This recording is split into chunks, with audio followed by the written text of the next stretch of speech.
मैं श्रीमती सपना जैन शासकीय Chandrashekhar Azad higher secondary school रातीगढ़ से मैं आज आपको व्यवसाय अध्ययन के अंतर्गत यूनिट 6 नियुक्तिकरण चैप्टर पढ़ाने वाली हूँ। इसके अंतर्गत मैं आज आपको नियुक्तिकरण के अंतर्गत प्रशिक्षण पढ़ाने वाली हूँ। इसके पूर्व में हमने भर्ती और चयन के टॉपिक पढ़े हुए थे। आज हम पढ़ेंगे प्रशिक्षण। तो सबसे पहले हम ये जानेंगे कि प्रशिक्षण होता क्या है। सबसे पहले हम पढ़ेंगे प्रशिक्षण से आशय। प्रशिक्षण कर्मचारियों को कार्य की वास्तविक परिस्थितियों से परिचित करने और कार्य विशेष को कुशलतापूर्वक करने के योग्य बनाता है। प्रशिक्षण से कर्मचारी के ज्ञान एवं निपुणता में वृद्धि होती है। प्रशिक्षण तथा विकास कर्मचारियों के वर्तमान तथा भविष्य के निष्पादन स्तर को सुधारने का एक प्रयास है। अतः इसमें प्रायः कर्मचारियों को सिखाने के द्वारा उनकी योग्यता को बढ़ाने का प्रयास किया जाता है। उनकी योग्यता कैसे बढ़ेगी? उनकी योग्यता जब बढ़ेगी जब जिस व्यक्ति को जिस प्रशिक्षण की आवश्यकता है, यदि हम उस व्यक्ति को वो प्रशिक्षण दे देते हैं तो वो अपना कार्य बहुत आसानी से कर सकता है। किसी ने कहा भी है, यदि आप 1 वर्ष की योजना बनाना चाहते हैं तो बीज बोइए, और अगर आप 10 वर्षों की योजना बनाना चाहते हैं तो वृक्षारोपण कीजिए। यदि आप पूरे जीवन की योजना बनाना चाहते हैं तो व्यक्ति का पूरा विकास कीजिए। प्रशिक्षण की परिभाषाएं। जूसियस के अनुसार प्रशिक्षण एक ऐसी प्रक्रिया है जिसके द्वारा विशेष कार्यों को करने के लिए कर्मचारी की रुचि, योग्यता और निपुणता में वृद्धि की जाती है। डेल एस बीच के अनुसार प्रशिक्षण एक ऐसी संगठित प्रक्रिया है जिसके द्वारा व्यक्ति किसी निश्चित उद्देश्य के लिए ज्ञान और कौशल प्राप्त करते हैं। अब आते हैं प्रशिक्षण की विशेषताओं पर। तो पहली विशेषता होती है प्रशिक्षण पर किया गया व्यय विनियोग है, व्यय नहीं। सेकंड, प्रशिक्षण कार्य विशेष ज्ञान से संबंधित होता है, सामान्य ज्ञान से नहीं। प्रशिक्षण एक सतत प्रक्रिया है, मतलब ये लगातार चलने वाली प्रक्रिया होती है। नेक्स्ट, प्रशिक्षण तथा विकास में अंतर पाया जाता है। नेक्स्ट, प्रशिक्षण नए तथा कार्यरत दोनों प्रकार के कर्मचारियों के लिए आवश्यक है। अब आता है कि प्रशिक्षण की आवश्यकता या महत्व या उद्देश्य की प्रशिक्षण की हमारे लिए क्यों आवश्यकता पड़ती है। इसमें सबसे पहला होता है कर्मचारियों की कार्यकुशलता में वृद्धि के लिए। तो कर्मचारियों को कार्य विशेष व्यक्तिगत रूप से तथा विधिवत रूप से सिखाया जाता है, अतः उनके ज्ञान, कौशल तथा योग्यता में वृद्धि होती है। दूसरा, उत्पादन की किस्म एवं मात्रा में सुधार। प्रशिक्षण द्वारा माल की किस्म एवं मात्रा में सुधार होता है, इससे उत्पादन लागत में कमी आती है। नेक्स्ट, दुर्घटनाओं में कमी। मुख्य रूप से कारखानों में दुर्घटनाओं का कारण प्रशिक्षण का अभाव माना जाता है। क्यों? क्योंकि मशीनों पर कार्य करने वाले ऑपरेटरों को उनके सही इस्तेमाल की जानकारी का ज्ञान नहीं होता है, अतः जब उन्हें कहीं सही जानकारी उपलब्ध नहीं होती है जिससे दुर्घटनाएं हो सकती हैं, यदि प्रशिक्षण दिया जाए, सही ढंग से उनसे कार्य करवाया जाए और उनको उसके बारे में बताया जाए तो दुर्घटनाएं कम से कम होंगी। नेक्स्ट, निरीक्षण में कमी। प्रशिक्षण प्राप्त कर लेने के पश्चात कर्मचारी की कार्यकुशलता में वृद्धि आती है, अतः वह मशीनों को चलाने एवं उनके सही इस्तेमाल की जानकारी प्राप्त कर लेता है, जिससे निरीक्षण की आवश्यकता कम हो जाती है। अब आता है निरीक्षण में कमी। प्रशिक्षण प्राप्त कर लेने के पश्चात कर्मचारी कार्य पर आती है, कार्यकुशलता प्राप्त कर लेता है, वह मशीनों को चलाने एवं उनके सही इस्तेमाल की जानकारी प्राप्त कर लेता है, जिससे निरीक्षण की आवश्यकता कम से कम हो जाती है। अगला आता है माल व मशीनों का सही उपयोग। तो प्रत्येक स्तर पर कर्मचारी माल एवं मशीन का प्रयोग करते हैं। यदि कर्मचारी प्रशिक्षित है तो वे माल एवं विभिन्न मशीनों का सही उपयोग करना सीख जाते हैं। अगर वे माल और मशीनों का उपयोग करना सही ढंग से सीख जाते हैं तो इससे क्या होती है, हमारी लागत भी कम आती है और फायदा भी हमें ज्यादा होता है। नेक्स्ट है संस्था के विकास में सहायक। प्रशिक्षण के उपरांत समस्त श्रेणी के कर्मचारी वस्तुओं, उपकरणों, मशीनों, माल आदि का उचित एवं सही उपयोग करना सीख जाते हैं। अर्थात प्रशिक्षण से मरम्मत एवं निरीक्षण व्यय में भी कमी आ जाती है। कर्मचारी मितव्ययिता से उपकरणों आदि का उपयोग करते हैं, इससे संस्था को लाभ होता है। अब आती है हमारी प्रशिक्षण की विधियां। इसके अंतर्गत सबसे पहले आती है प्रशिक्षण की आवश्यकता। संगठन के प्रत्येक स्तर पर होती है, अर्थात प्रशिक्षण जो रहता है उसमें संगठन के प्रत्येक स्तर पर कुछ ना कुछ सीखने की आवश्यकता होती है। कर्मचारियों को विभिन्न तरीकों से ज्ञान दिया जाता है। कार्य की प्रकृति एवं विचार के साथ साथ प्रशिक्षण की विधियां अनेक हैं, पर मुख्य रूप से प्रशिक्षण की दो विधियां होती हैं। पहली कार्य पर प्रशिक्षण और दूसरा कार्य से दूर प्रशिक्षण। सबसे पहले हम पढ़ते हैं कार्य पर प्रशिक्षण।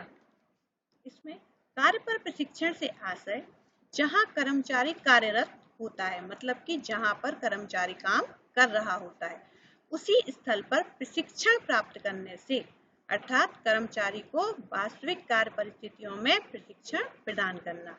इस विधि में कर्मचारी प्रशिक्षण भी प्राप्त करता है एवं कार्य का वास्तविक निष्पादन भी करते हैं।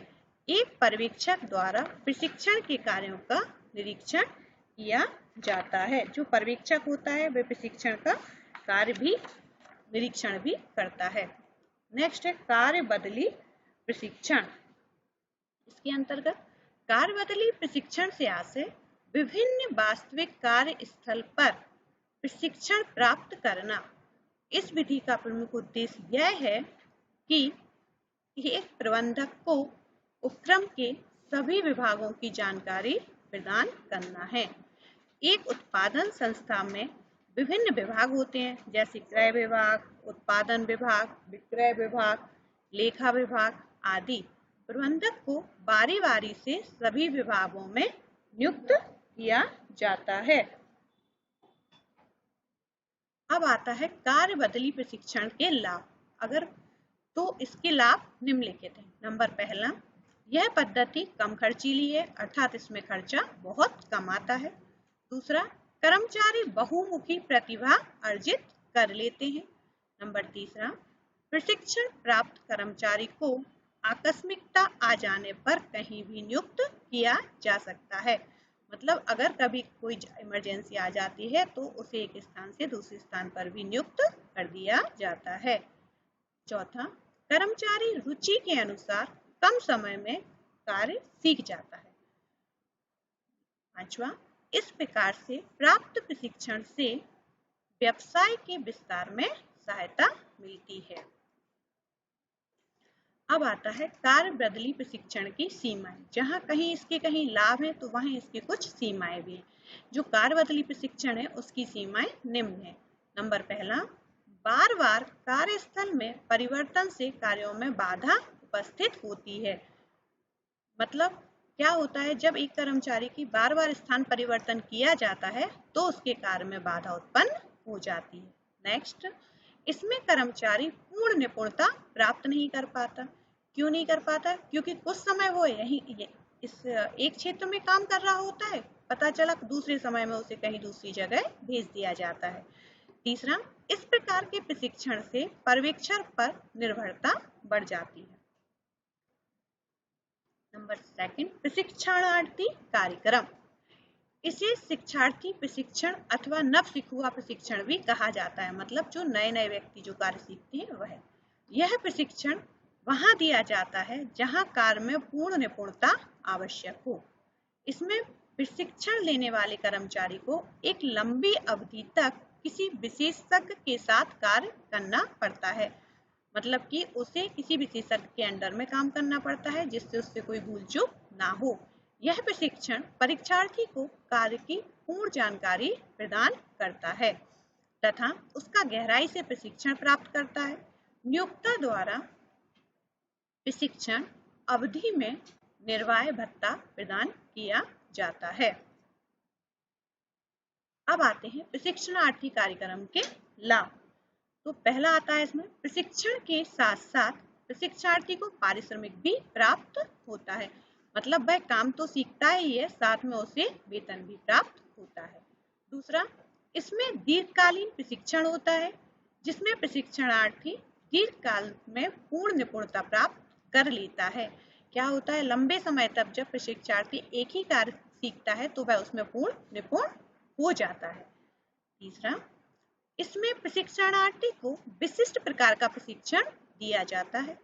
चौथा, इसमें कार्य की वास्तविक परिस्थितियों का ज्ञान हो जाता है।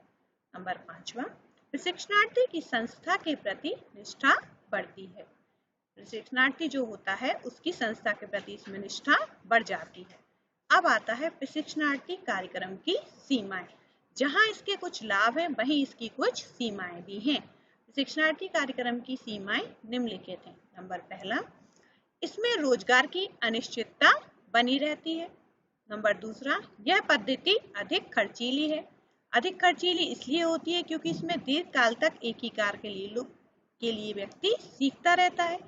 तीसरा, लगातार निरीक्षण करना संभव नहीं हो पाता है। तीसरी विधि जो आती है वो है शिक्षण।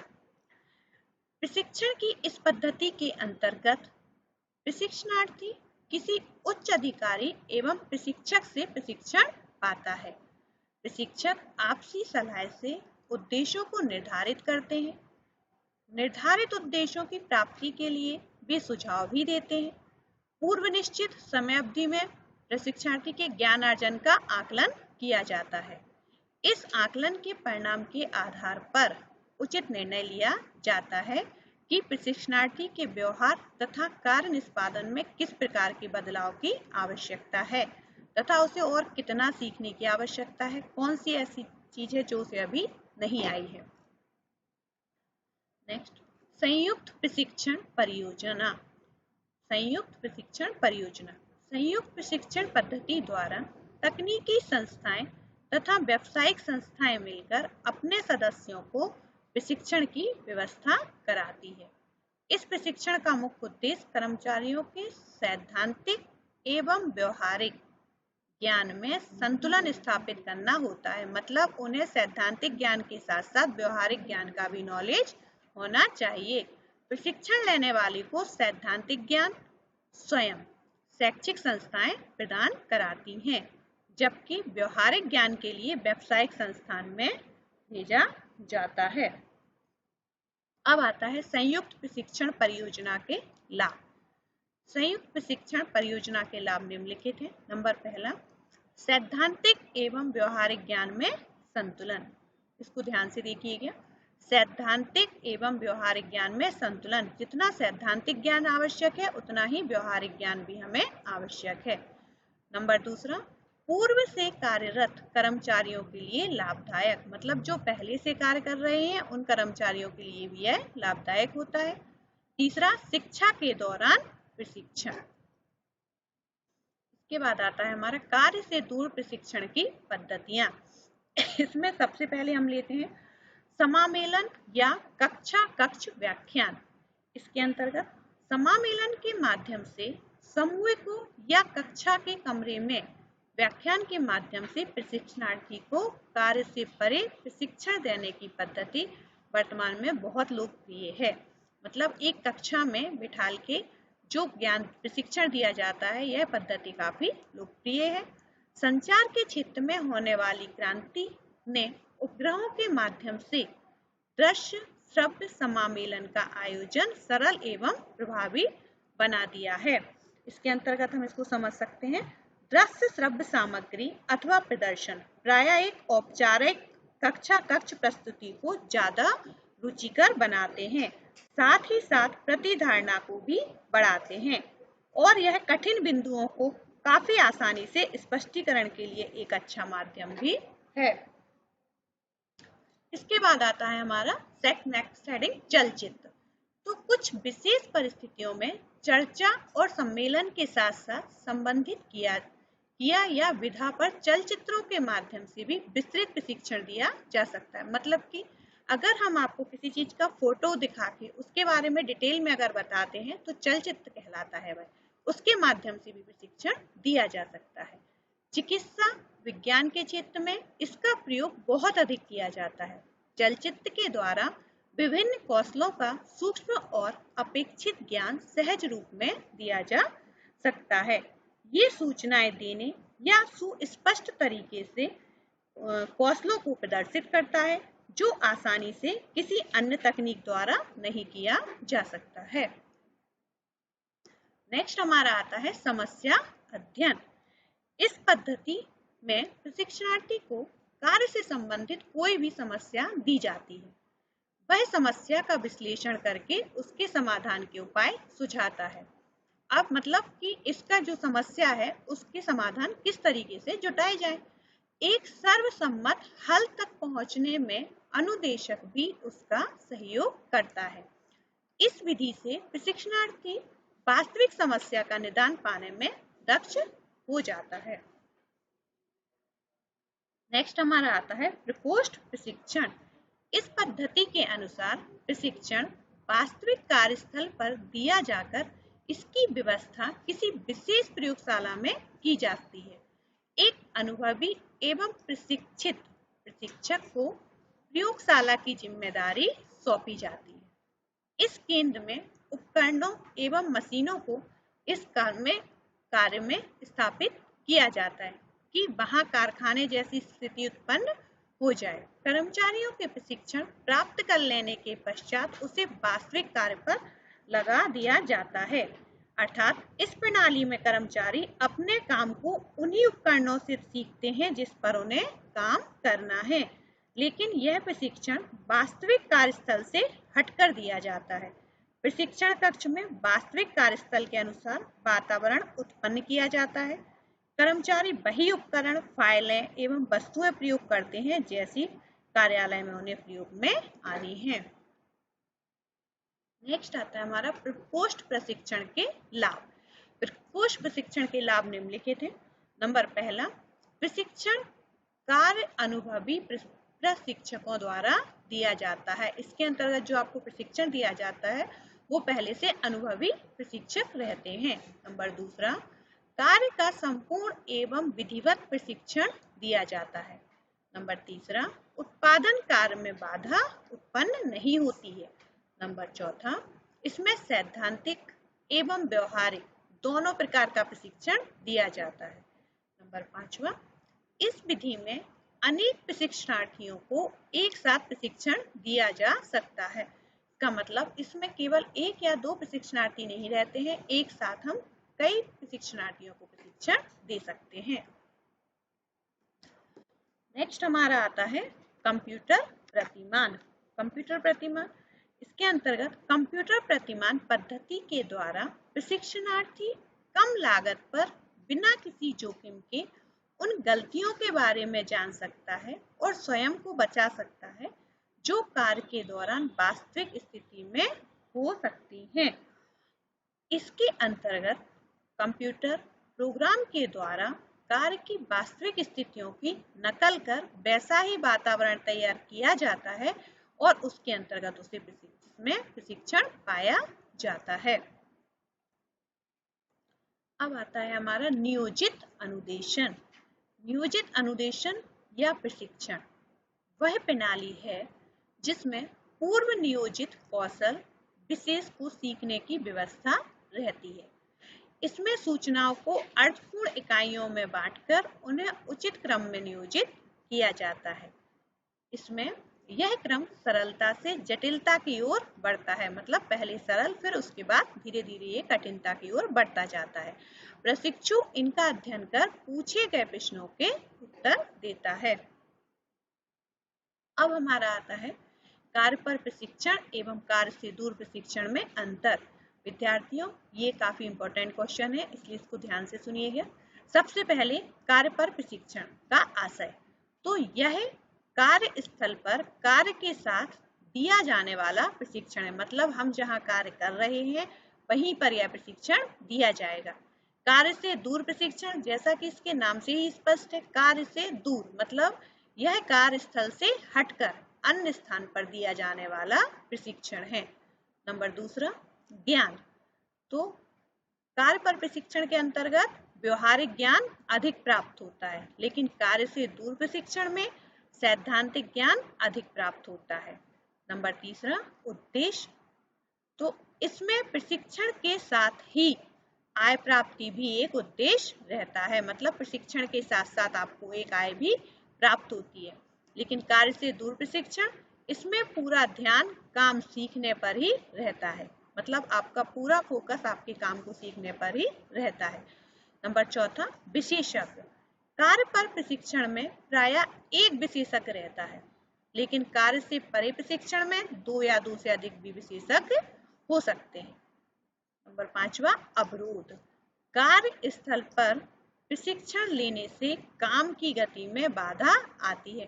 क्या होता है, जब कार्य पर प्रशिक्षण होता है तो और लोगों के कामों में भी बाधा आती है, लेकिन जब कार्य से दूर प्रशिक्षण लेने में काम की गति में कोई प्रभाव नहीं पड़ता है।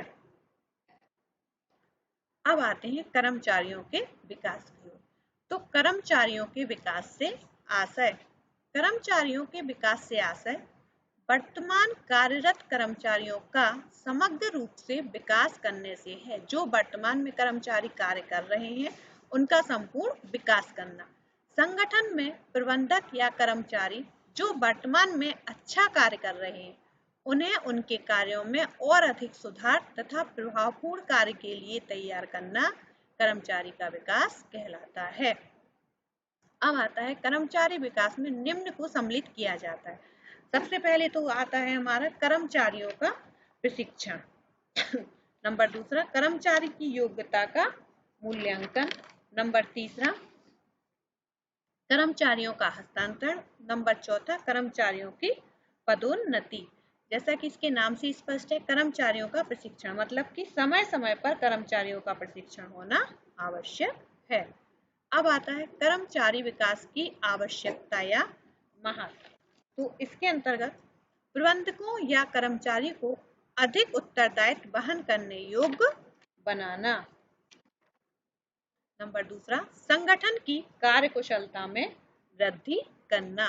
नंबर तीसरा, प्रबंधकों या कर्मचारी के कार्य को गरिमा प्रदान करना। नंबर चौथा, प्रबंधकों या कर्मचारियों को पदोन्नति के अवसरों में वृद्धि करना। नंबर पांचवा, कार्य के प्रति झुकाव उत्पन्न करना। अब आता है प्रशिक्षण एवं विकास में अंतर। अब प्रशिक्षण क्या है और विकास क्या है, इन दोनों को हम टॉपिक वाइज समझेंगे। सबसे पहले है आशय। प्रशिक्षण से आशय कर्मचारियों के ज्ञान, योग्यताओं एवं निपुणता में वृद्धि करना प्रशिक्षण कहलाता है। मतलब कर्मचारियों को ज्ञान, योग्यताओं एवं निपुणता में वृद्धि करना प्रशिक्षण कहलाता है।